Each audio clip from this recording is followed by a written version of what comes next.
দেখো এই মুহূর্তে আমি দাঁড়িয়ে আছি 6 লেন হাতিশালা, অর্থাৎ সেই 6 লেন হাতিশালাতে আমি যেটা দেখাবো চারিদিকে চিত্র একবার দেখে নিই আপনাদের। উনি বার হয়ে এসছেন আমাদের প্রাণপ্রিয় 7 টিভি বাংলা আমাদের জাহাঙ্গীর আলম ভাইয়ের বাড়িতে তিনি ছিলেন। দেখতে পাচ্ছেন যে হাফিজুর রহমান সে অর্থাৎ 6 লেন হাতিশালা হয়ে হাঁটছে, সরাসরি লাইভে আমি দেখাচ্ছি এই মুহূর্তে আপনাদের। তার সঙ্গে বহু মানুষ যারা পথ চলতি মানুষ আছে তারাও আসছেন, তার সঙ্গে দেখা করছেন, কথা বলছেন, আমি সেটাই দেখাবো। জাহাঙ্গীর আলম সাহেব 7 টিভি বাংলা ওটা ছেড়ে দে, টাকা দিয়ে দে। এই মুহূর্তে আমি যেটা দেখাবো যে 6 লেন হাতিশালা ক্রস করছে, অর্থাৎ সে পথ চলতি মানুষের সঙ্গে সঙ্গে হাঁটছে হাফিজুর। সে শুধু মানে হাঁটছে নয়, তার যে উদ্দেশ্য সুদূর সৌদি আরবের উদ্দেশ্যে বাড়ি দিয়েছে। 8,500 কিলোমিটার হাফিজুর পথ চলবে। ধরো এটা, চলো বাবু ধরো। 8,500 কিলোমিটার যাবে মানুষ। তার সঙ্গে দেখতে পাচ্ছেন যে ইন্ডিয়ান ফ্ল্যাগ, সে একদিকে ইন্ডিয়ান ফ্ল্যাগ কাঁধে নিয়েছে, নিয়েই হাঁটছে হাফিজুর সর্দার। দক্ষিণ 24 পরগনা জেলার দক্ষিণ 24 পরগনা দেখছেন পথ চলতি মানুষ যারা আসছে তাদেরকে সে নিজে তারা সেলফি তুলছে, নিজেই সেলফি তুলে দিয়ে দিচ্ছে, আমি দেখাবো সেটা।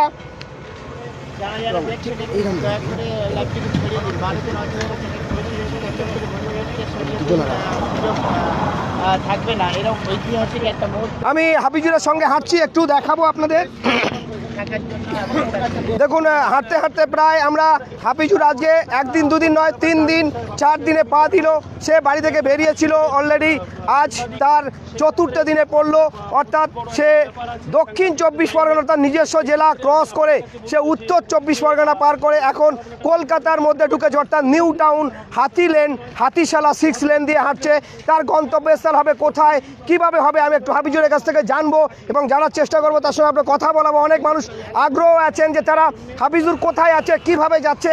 আমাকে প্রচুর আমার একটি ভিডিও হয়েছিল, অর্থাৎ হাফিজুরের বাড়ি গিয়ে যে নিউজটা আমি করেছিলাম, সেই নিউজটা করার পরে একাধিক জায়গা থেকে ফোন আসে যে বর্তমানে হাফিজুর কেমন আছে, কোথায় আছে, কিভাবে আছে, সেটা আমি অবশ্যই আপডেট দেওয়ার জন্য আজ যখন হাফিজুর দক্ষিণ 24 পরগনা পার করে কলকাতায় পা দিল এবং কলকাতায় পা দিয়ে সে কোন রাস্তায় যাবে, কিভাবে যাবে, সেটাও সরাসরি জানাবো।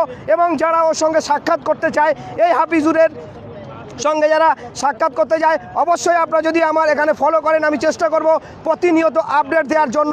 আজ আমি হাতিশালা 6 লেন তার যে উদ্দেশ্য, বিভিন্ন মসজিদ মন্দির সহ একাধিক জায়গায় বৃক্ষরোপণ করতে করতে হাফিজুর ইন্ডিয়ান ফ্ল্যাগ নিয়ে সম্প্রীতির বার্তা দিতে চলেছে।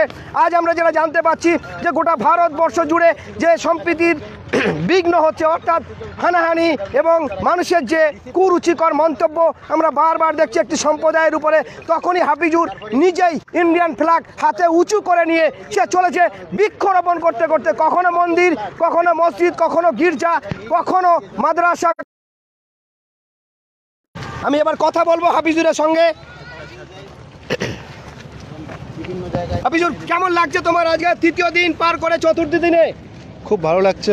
মানুষ কেমন সাড়া দিচ্ছে তোমার কাছে? খুব সুন্দর সাড়া দিচ্ছে, হাজার হাজার লাখ লাখ মানুষ। কেন এই হজ পাকে যাওয়ার? আমার উদ্দেশ্য পায়ে হেঁটে মক্কা মদিনা শরীফে হজে যাওয়া, সেই সাথে সাথে পরিবেশ রক্ষার প্রচার করা এবং বৃক্ষরোপণ করা। ইতিপূর্বে কোথায় কোথায় বৃক্ষরোপণ করেছো তুমি? ইতিপূর্বে মন্দির, মসজিদ, স্কুল, এইসব জায়গায় আমি এসডিও বিডিওর সামনে আমি বৃক্ষরোপণ করে এসেছি। আচ্ছা, আগামী দিনে তুমি কোন রাস্তায় যাবে যদি টোটাল জানাও, এবং তুমি এখন রাতে বর্তমানে কোথাও গিয়ে থাকবে, কোনো কিছু একটা সিদ্ধান্ত হয়েছে বলতে পারবে?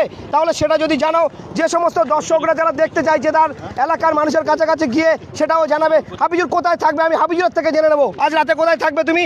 দক্ষিণ 24 পরগনা পার করে তুমি হাতিশালা 6 লেন হয়ে হাঁটছো, এবং কোথায় তোমার রাতে গন্তব্যস্থল হবে? আমাদের হুজুর রেজাউল করিম সাহেব উনি ঠিক করেছে আজকে রাত্রে নিউ টাউনে থাকবে। নিউ টাউন কোন জায়গায়? জায়গার স্থান পাথরঘাটা। পাথরঘাটা ওখানে কি বাড়িতে না কোনো বালিগুড়ি বালিগুড়ি ওখানে কি মসজিদে? না, আমার বন্ধুর বাড়িতে। যা বালিগড়ি একজন মানুষ তার স্থান দেবেন থাকার জন্য, কিন্তু হাবিজুরের উদ্দেশ্য সেই রাস্তা দিয়ে যাচ্ছে, আমি চলেছি তার সঙ্গে, অর্থাৎ হাতিশালা 6 লেন বালিগুড়ি একটি স্থান হবে হাবিজুরের রাতে থাকার, এবং আপনারা লাইভে থাকবেন। আজ হাবিজুরের এই উদ্দেশ্য এবং তার ফ্যামিলি কিভাবে চলবে এবং কি উদ্দেশ্য নিয়ে কেন বেরিয়েছে, আমি টোটাল ডিটেলসটা হাবিজুরের জানবো এবং হাবিজুরের কর্মজীবনে কি করে সে টোটালটা ডিটেলসে আজকে হাবিজুরের সরাসরি লাইভে সাক্ষাৎকার নেওয়ার চেষ্টা করব। আপনার সঙ্গে থাকবেন, জানার বাড়িতে থাকবেন, উনি এসছেন, উনি থাকতে পারলেন না, চলে আসলেন। আচ্ছা, আমি ইতিপূর্বে হাবিজুরের এই সোশ্যাল মিডিয়া নিউজ দেখার পরেই উনি বাড়িতে স্থান দেবেন, কারণ কলকাতা শহরে তিনি কোথায় থাকবেন, অর্থাৎ হাতিশালা 6 লেন কোথায় থাকবে হাবিজুর, সেই গ্রামে কোন মসজিদে থাকবে আমি একটু জেনে নেব। কোথায় থাকবে হাবিজুর আজকে? বালিগড়ি পুরাতন আপনি মসজিদ। কিভাবে খবর পেলেন? আমি সোশ্যাল মিডিয়া করবেন এবং হুজুর আমার সাথে যোগাযোগ করলো, তারপর সেই হিসেবে এসছে ওকে নিয়ে যাওয়ার জন্য এসেছেন। নিয়ে যাওয়ার জন্য। দেখতে পাচ্ছেন, কি নাম আপনার? আমার নাম মোহাম্মদ আজিজ। মোহাম্মদ আজিজ বলে একটি ভাই, তিনি এখানে উপস্থিত হয়েছেন এবং হাবিজুরকে নিয়ে যাবেন, হাবিজুর সর্দারকে নিয়ে যাবেন, নিয়ে তার মসজিদ আছে সেখানেই রাখবেন এবং সেই এলাকার মানুষ তার দেখার জন্য অপেক্ষা করছে। আমি সেটাই সরাসরি আপনাদের দেখাচ্ছি। হাবিজুর, কেমন লাগছে এবং কি বলবে তুমি এই মানুষের যে ভালোবাসা পাচ্ছ? খুব ভালো লাগছে, হাজার হাজার লাখ লাখ মানুষের ভালোবাসা পাচ্ছি। আগামী দিন এরকম ভালোবাসা পাবো ইনশাল্লাহ, দোয়া করি। দেখুন, বৃক্ষরোপণ করতে করতে চলেছে হাফিজুর, 8,500 কিলোমিটার অতিক্রম করবে এবং সেই উদ্দেশ্যে সে যাবে। অলরেডি আমি আরও একবার বলছি, অলরেডি তার নিজস্ব জেলা দক্ষিণ 24 পরগনা পার করে সে হাতিশালা 6 লেন সেই রাস্তা দিয়ে হাঁটছে, কলকাতার মধ্যে ঢুকবে এবং আগামীকাল তার গন্তব্য হবে যে ভোরবেলা বেরোবে এবং ভোরবেলা সে এখান থেকে সোজা দমদম হয়ে, আমি জানি যে হাফিজুর যেটা বলতে যাচ্ছে যে দমদম বালি ব্রিজ ক্রস করে পায়ে হেঁটে ডানকুনিতে কালকে থাকবে এবং ডানকুনিতে কালকে হাফিজুর পৌঁছাবে। কোথায় পৌঁছাবে সেটা আমি চেষ্টা করব তার সঙ্গে সাক্ষাৎ করে আবার আমার চ্যানেলে, আবার এই চ্যানেলে আমি লিখে দেওয়ার চেষ্টা করব যে হাফিজুর কোথায় থাকছে এবং সে তার উদ্দেশ্য ডানকুনি থেকে হেঁটে আবার এগোবে। এবং শুক্রবার সে যেটা জানাচ্ছে যে শুক্রবার সুদূর ফুরপুরা শরীফে গিয়ে সেখানে তিনি নামাজ আদায় করবেন এবং সেই ফুরপুরা শরীফের পীর সাহেবদের সঙ্গে তিনি সাক্ষাৎ করার পর আবার সোজা চলে যাবে সে মুম্বাই রোড হয়ে, সেখান থেকে হাঁটা শুরু করবে। আমরা হয়তো অনেকটা কাছে পেয়েছি, দক্ষিণ 24 পরগনার মধ্যে আছে বলেই পারছি, কিন্তু আগামী দিনে জানি না হাবিজুরের এই পথ কতটাই কঠিন। কোথাও জঙ্গল, কোথাও সমুদ্র, কোথাও পাহাড়, সব কিছু অতিক্রম করে কিন্তু হাবিজুরকে আগিয়ে চলতে হবে। তাই আমি এই সোশ্যাল মিডিয়ার মাধ্যমে যে বার্তা হাবিজুর দিচ্ছে, যখন আমরা দেখতে পাচ্ছি যে বিজেপি শাসিত বিভিন্ন রাজ্যে একটা অকৃতিকর ঘটনা ঘটতো এবং নোংরামি কথা বলতো, কিন্তু আজকের দিনে দাঁড়িয়ে পশ্চিমবঙ্গের মতো জায়গায় বিজেপির কিছু বিধায়ক যেভাবে তারা অস্ত্র হাতে তুলে নিতে বলছে এবং কুরুচিকর মন্তব্য করছে, ঠিক সেই জায়গায় দাঁড়িয়ে হাফিজুর মানবতার বার্তা দিতে এবং সম্প্রীতি বজায় রাখতে এবং পরিবেশ রক্ষা করতে বৃক্ষরোপণ করতে করতে হাফিজুর চলেছে সুদূর সৌদি আরবে। দেখছেন ইন্ডিয়ান ফ্ল্যাগ তার ঘাড়ে, আমি দেখাবো আর একবার যে হাফিজুর ইন্ডিয়ান ফ্ল্যাগ তার ঘাড়ে নিয়ে রেখে দিয়েছে, বুকে ধরে ইন্ডিয়ান ফ্ল্যাগ তার ঘাড়ে আছে, অর্থাৎ বুকে লাঠি নিয়ে সে ইন্ডিয়ার মানুষ হয়ে যে মানবতার বার্তা দিতে, এই সম্প্রীতির দেশ, হিন্দু মুসলিম বৌদ্ধ খ্রিস্টান শিখ জৈন একাধিক দেশের একাধিক ভাষার মানুষ, একাধিক জাতের মানুষ এই ভারতবর্ষে আমরা বাস করি মিলেমিশে, ঠিক সেই বার্তা অর্থাৎ সেই সম্প্রীতির বার্তা বাহক হিসাবে আজ বৃক্ষরোপণ করতে করতে 1 দিন 2 দিন নয় 3 দিন পার করেছে। এভাবে হাবিজুর প্রায় কতদিন লাগবে? 210 থেকে 230 দিন। কতদিন লাগবে? 210 দিন থেকে 230 দিন। 210 দিন থেকে 230 দিন তার ঘাড়ে এভাবেই ফ্ল্যাগ থাকবে, ইন্ডিয়ান ফ্ল্যাগ, অর্থাৎ ইন্ডিয়া যে পারে সম্প্রীতির বার্তা বহন করতে, ইন্ডিয়া যে পারে যে হিন্দু মুসলিম বৌদ্ধ একাধিক জাতের মানুষ, একাধিক ভাষার মানুষ তারা একসঙ্গে মিলেমিশে বাস করতে পারে, সেটাই সে দেখাতে, সম্প্রীতির বার্তা দিতে এবং অক্সিজেনের ঘাটতি পূরণ করতে বৃক্ষরোপণ করতে করতে হাবিজুর পৌঁছে যাবে সৌদি আরবে। আমি চাইছি তার সঙ্গে কি বলবে। আর আমি সমস্ত দেশবাসী ও আমার ভারতবাসীর উদ্দেশ্যে বলি, জাতি ধর্ম নির্বিশেষে সবাই ঐক্যবদ্ধ হয়ে আসুন, একটা সুন্দর ও সবুজ একটা পৃথিবী গড়ে তুলি। আমাদের প্রজন্ম সুন্দর ও সুস্থ থাকবে এবং ভবিষ্যতে বিভিন্ন বিপর্যয় থেকে আমরা মুক্তি পাবো। সমস্ত জাতি ধর্ম ভুলে সবাই একসাথে এসে প্রতিদিন বা প্রতি মাসে একটা করে যদি আমরা বৃক্ষরোপণ করি সমস্ত ভারতবাসী, তো আগামী দিনে যে পৃথিবীর সংকটে পড়বে না, এটা আমি নিশ্চিত বলতে পারি। আমি শুনছিলাম সে পায়ে হাঁটছে, তার তো কথা বলতে অবশ্যই কষ্ট হচ্ছে। আমি হয়তো 10-15 মিনিট তার সঙ্গে হাঁটছি, তাও আমার দম হয়ে যাচ্ছে।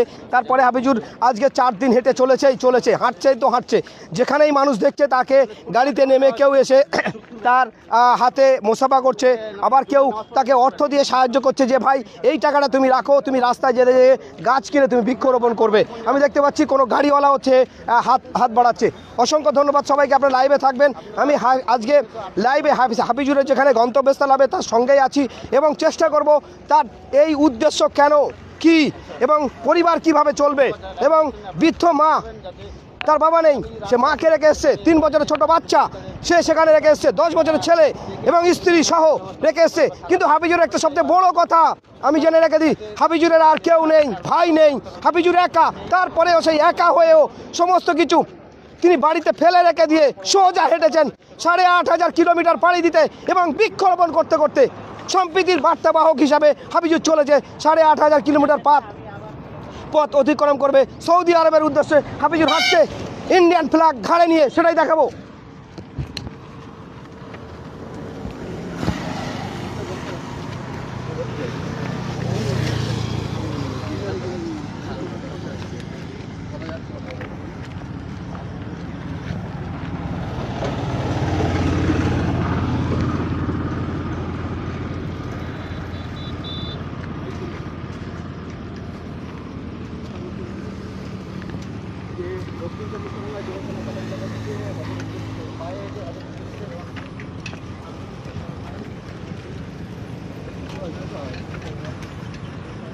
Thank you.